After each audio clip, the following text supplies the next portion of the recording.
Parents disown my children. For us, they are only the grandchildren of our beautiful daughter," said my mom. I asked, "Do you know who is really funding them?" Their faces. "For us, they are only our beautiful daughter's grandchildren," my mother said on the phone. I asked, "Do you know who is really funding her?" There was a long silence. I could almost hear her brain trying to process what I had just said. But let's back up a little bit. This moment didn't come out of nowhere. It had been building up for years. Growing up, my parents made it painfully clear who their favorite child was: my sister, Emily. She was the golden girl, the straight-A student, the one who could do no wrong. I, on the other hand, was the disappointment. I struggled in school, got in trouble from time to time, and just didn't fit the mold they wanted. The difference in our treatment was so glaring that even our relatives noticed. At family gatherings, Emily was always praised and showered with attention, while I was an afterthought. I had hoped that things would change as we grew older, that perhaps adulthood would level the playing field. It didn't. When Emily became a lawyer, my parents worshipped her. When I started my own business, they barely acknowledged it. Still, I never cut them off. I wanted my children to have grandparents, even if they were distant. When my wife and I had our first child, my parents were polite but cold. They babysat a few times, but only because I begged them to. Then Emily had her first child and everything changed. My parents were at her house all the time. They threw her baby showers, posted about their perfect grandchild on social media, and made it clear that this was the grandchild that mattered. When she had her second, they practically lived in her house and helped with everything. Meanwhile, when I asked them to watch my kids for just one night because my wife and I had an important business meeting, my mother scoffed. "We don't want to watch your children," she snapped. "We just want grandchildren from our beautiful daughter. You were always worse than her, so your children will grow up to be losers like you." I could barely breathe. I stood there holding the phone, my hand shaking. After all this, after all these years of being the outsider in my own family, I had hoped foolishly that my children would be different. That my parents would love them, even if they never really loved me. I hung up without another word. I got dressed, grabbed my car keys, and drove straight to their house. I didn't even have a plan. I just knew I wasn't going to let this go. When I got there, my father answered the door. He looked surprised to see me, but before he could say anything, I pushed my way past him and into the living room, where my mother was sitting on the couch. She barely looked up from her cell phone. I didn't even sit down. I just said, "Why?" She sighed and put the phone down. "Douglas, we've been through this. Emily has always been responsible, and you think my kids don't deserve grandparents because you don't like me?" My voice rose, but I didn't care. My mother gave me that condescending look she always gave me, the one that made me feel like I was still a 10-year-old boy who had failed a math test. "Douglas, you have to understand. Some people just shine more than others." I let out a short, bitter laugh. "Do you even know who paid for Emily's life?" That got her attention. She frowned. "What are you talking about?" I crossed my arms. "Emily's not a successful lawyer. She was laid off over a year ago. Her husband's salary was cut, and they're drowning in debt.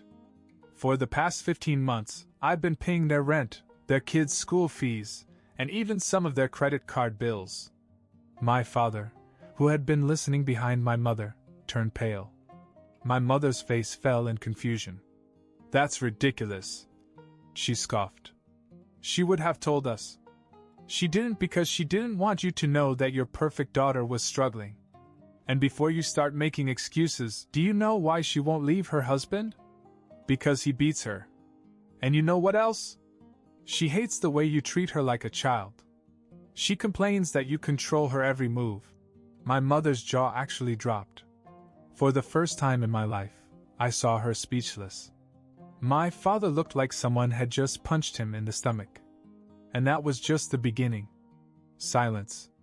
My mother just stared at me, her lips parted slightly, while my father sat back in his chair, looking pale. "That's not true," my mother finally muttered. "Emily would have told us. I shook my head. She didn't because she knew you wouldn't believe it. She lost her job over a year ago. Her husband's salary was cut. They're in debt. I'm the one keeping them afloat. My dad ran his hand over his face. Why wouldn't she come to us? Because you don't listen. You treat her like a child. She doesn't want to hear how she failed you. My mother still looked doubtful. But she seems happy. She's putting on a show. Do you really think she's going to post online about how her husband controls her? How he got her pregnant on purpose so she wouldn't leave? This one hit hard. My mom's face tightened. My dad muttered, "Jesus," under his breath. I let out a short laugh. And the best part? She complains about you. Says you smother her. Says you're overbearing. That's why she doesn't tell you anything. They looked really shaken now. For once, they didn't have an answer. My mother spoke first. We need to talk to her. I nodded. And you need to ask yourselves if you're ready to be grandparents to all your grandchildren. Because I'm done chasing you. I turned to leave. My father spoke softly. Douglas, we're sorry. I didn't look back. We'll see. I walked out, thinking it was over. It wasn't. I thought that was the end of it. I'd said my piece, walked away, and figured they'd either finally wake up or go back to their old ways. The next morning, my phone started buzzing nonstop. First it was Emily. Then her husband. Then my mother. I ignored them all at first, but then Emily texted. Get Mom and Dad out of my apartment. Now. That got my attention. I called them. She picked up immediately and whispered angrily. What the hell did you say to them? Before I could answer, I heard shouting in the background. My father's voice, loud and angry. Then a man's voice, Emily's husband, yelling back. Are they fighting? I asked. Yes. Dad showed up this morning demanding answers, and now he and Eric are about to kill each other in my living room. Get over here before someone calls the police. I grabbed my keys and left without another word. By the time I got to Emily's apartment, the situation was out of control. My father was standing face to face with Eric, his face red with rage. Eric looked just as angry, but there was something else, discomfort. Like he wasn't used to being confronted like this. My mother stood off to the side, watching nervously. Emily looked completely exhausted, her arms crossed, her eyes darting between the two men as if waiting for a bomb to go off. I stepped inside and closed the door behind me. What the hell is going on? My father pointed at Eric. That piece of garbage got his hands on my daughter. Eric scoffed. Stay out of my marriage, old man. My dad took a step closer. Or what? For a second, I actually thought they were going to start throwing punches. But Eric didn't move. That's when I realized he wasn't used to being challenged. He was used to controlling the situation and keeping Emily under his thumb. But now, with my father in his face, he wasn't so sure of himself. I turned to Emily. What did they say to you? She ran a hand through her hair. They came over early this morning and said they needed to talk. Then Dad started pushing for answers, and Eric got defensive. Things escalated from there. I looked at my mother. And you? She hesitated. I just wanted to understand why she didn't tell us. I let out a short laugh. Well, congratulations. Now you know. Emily let out a frustrated sigh. I told you not to say anything, Doug. Now everything is worse. I looked at her, then at Eric, then at my father. No, it's not. For the first time, he's out of control. Eric's eyes flashed with anger. This is none of your business. I stepped closer and lowered my voice. You made it my business the second you started treating my sister like garbage. He glared at me, but I saw the flicker of something else, uncertainty. My father turned to Emily. Pack your things. You and the kids are coming with us. Eric let out a sharp laugh. She's not going anywhere. And then, to my surprise, my mother spoke. Yes. She is. Eric looked at her, clearly surprised. Emily hesitated, her eyes darting between all of us. She had been stuck in this toxic cycle for years. I knew she was scared. I also knew that this was her moment, her chance to finally break free.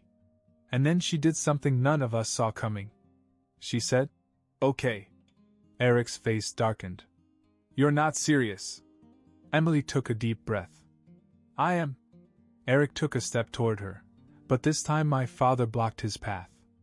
"If you touch her, I will end you," he said, his voice cold.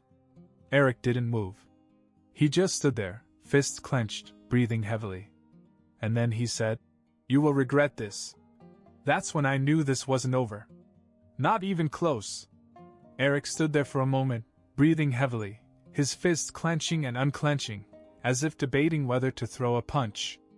But with my father standing between him and Emily, he didn't dare. "You're making a mistake," he said, looking at Emily. "You think they'll save you? They'll just control you like they always have." Emily hesitated. That was the part of her that had been conditioned to doubt herself. The part of her that Eric had manipulated for years. But then she squared her shoulders and said, "I'll take my chances." Eric let out a bitter laugh. Then, without another word, he grabbed his jacket and stormed out, slamming the door behind him so hard that a picture on the wall rattled. The silence that followed was heavy. Emily stood there, arms wrapped around herself, staring at the door as if she couldn't quite believe what had just happened. My mother exhaled shakily. My father ran his hand over his face and sat down on the couch, as if the weight of everything had just caught up with him. Finally I said, "Well, that was dramatic." Emily let out a short, weary laugh and shook her head. "Yeah. No kidding." We all sat down in the living room. For the first time in years, it felt like we were having a real family conversation. Emily opened up more about her situation, admitting how trapped she had felt for so long. My father sat quietly and listened.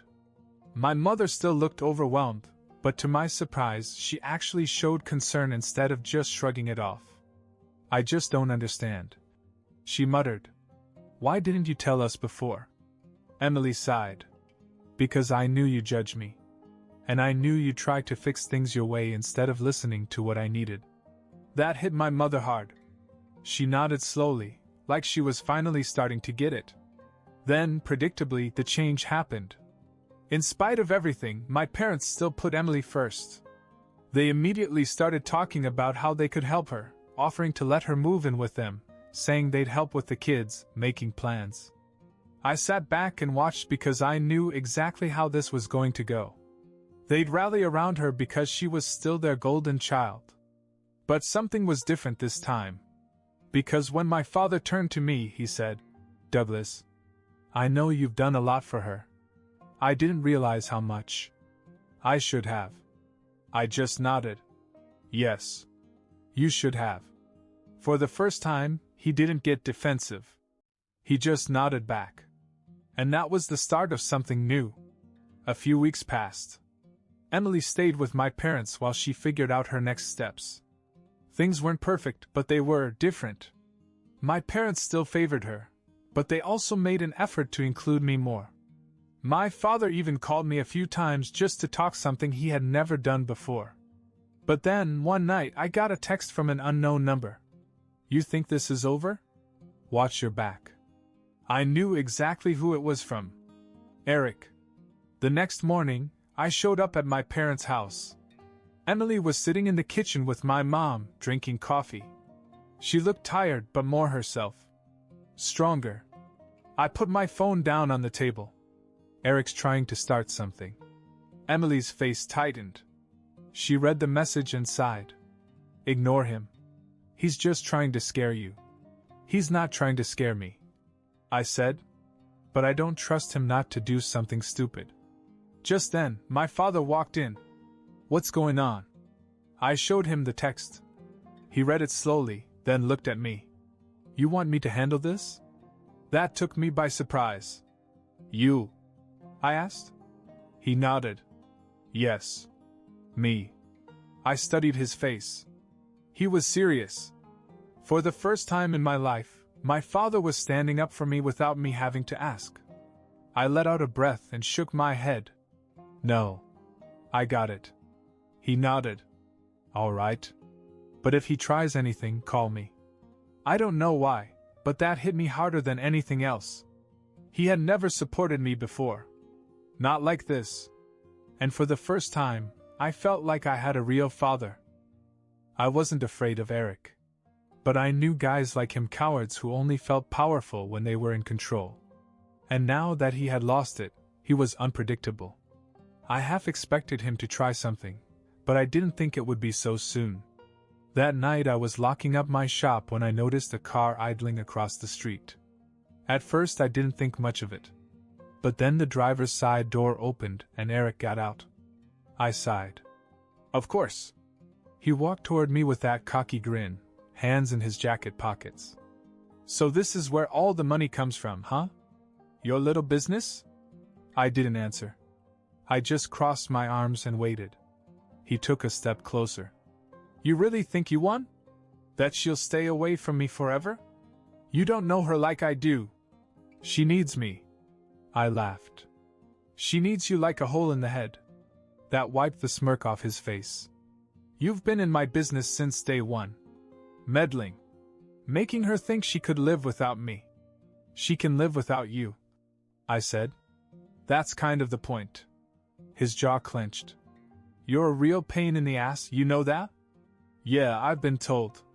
He stepped closer and lowered his voice. I could ruin your life like you ruined mine. That's when I felt it. The shift. The tension in the air. He wasn't just talking. He was trying something. I saw it in his eyes. He thought he could intimidate me, maybe even start a fight and walk away the winner. I wasn't going to let him. So I took a step forward, closing the space between us. Go ahead, I said quietly. Try me. For a second, he looked like he might. His hands twitched in his pockets. But then he hesitated. Then I heard another voice behind me. You got a problem, Eric? I turned. My father was standing in front of his car, arms crossed. Eric's face changed. He took half a step back. This doesn't concern you, old man.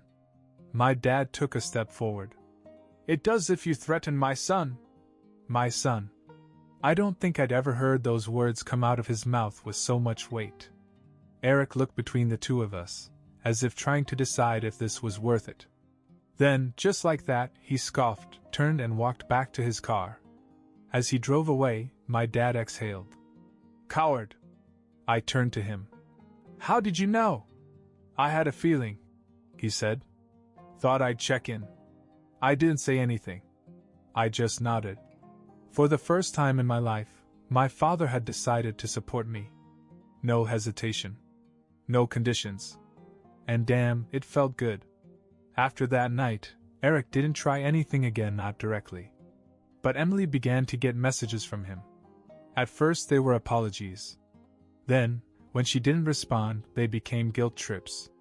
Then threats. I knew he wouldn't just walk away. Emily muttered, showing me one of his texts. You really think they'll save you? They'll come crawling back. They always do. That was it. I was done playing defense. I called my parents and told them to meet me at their house. When I got there, Emily was already sitting in the living room, arms folded, looking exhausted. My father looked serious. My mother looked angry. We're done waiting for him to come to, I said. We have to end this. My father nodded. Agreed. To my surprise, it was my mother who spoke next. We'll get you a lawyer. Emily blinked. A lawyer? My mother sat down beside her. Yes. A divorce lawyer. And a restraining order. We're ending this on our terms. I couldn't believe what I was hearing.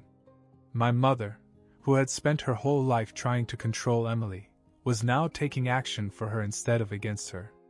Emily hesitated. Do you really think Dash? My father cut her off. Yes. You need to be legally free of him. We'll take care of everything. But you need to sign the papers and be ready to fight if he resists. Emily exhaled. Okay. That same day, we met with a lawyer my dad knew. He was ruthless. After looking over the situation, he smiled and said, "He's not going to fight this. Not if we do it right." And he was right. Eric tried to resist at first, sending more messages, making more threats, but when he got a formal notice from the lawyer, his attitude changed. He suddenly became very cooperative. Because he knew that if this went to court, he would lose. A month later, the divorce was finalized, the restraining order was in place, and Eric was out of Emily's life. And for the first time in years, she was actually free. Things didn't magically get perfect after that. My parents were still my parents, flawed, stubborn, and sometimes frustrating. They still favored Emily in small ways, but they had also changed. They treated me differently now. Not like the black sheep. Not like the disappointment. Like a son. One night I was at their house, sitting on the back porch with my father. We weren't saying much, just drinking and looking out at the yard. Then, out of nowhere, he said, "You did good, Douglas." I turned to him in surprise. He nodded. "You saved them. Not us." "You did." I didn't know what to say. I just nodded back. For the first time in my life, I didn't feel like I had to prove myself to him. He already knew. I expected things to settle down after the divorce, but what I didn't expect was how much better things got. First, Eric got exactly what he deserved. The court took one look at the evidence, Emily's testimony, the restraining order, even the threats he had made, and shut him down completely. Not only was he forced to pay alimony and child support, but he lost all custody rights. The judge ruled that he was unfit to be around the children after everything he had done. Of course he tried to fight it. Threw a fit in court. But he had nothing. No job stability, no decent lawyer, and worst of all for him, no control. He lost. For the first time, Emily didn't. After the dust settled, a strange thing happened. My parents, especially my mother, actually started making an effort. Not just with Emily, but with me. They invited me over more. They actually asked me about my life, my business. My dad would call me just to check in. My mom started sending gifts for my kids. At first I thought it was guilt. But over time I realized it wasn't just that. For the first time, they saw me as more than the troubled kid who never measured up. They saw me for what I had always been, someone who took care of his own. Someone strong. Someone worthy of their respect. And the best part? They actually started treating my kids like real grandchildren.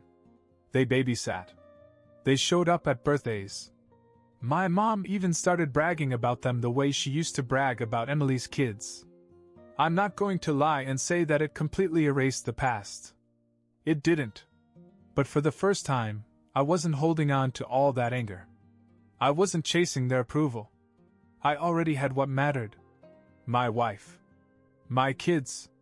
My business. And now a sister who was finally free. And maybe, just maybe, a family that wasn't broken anymore.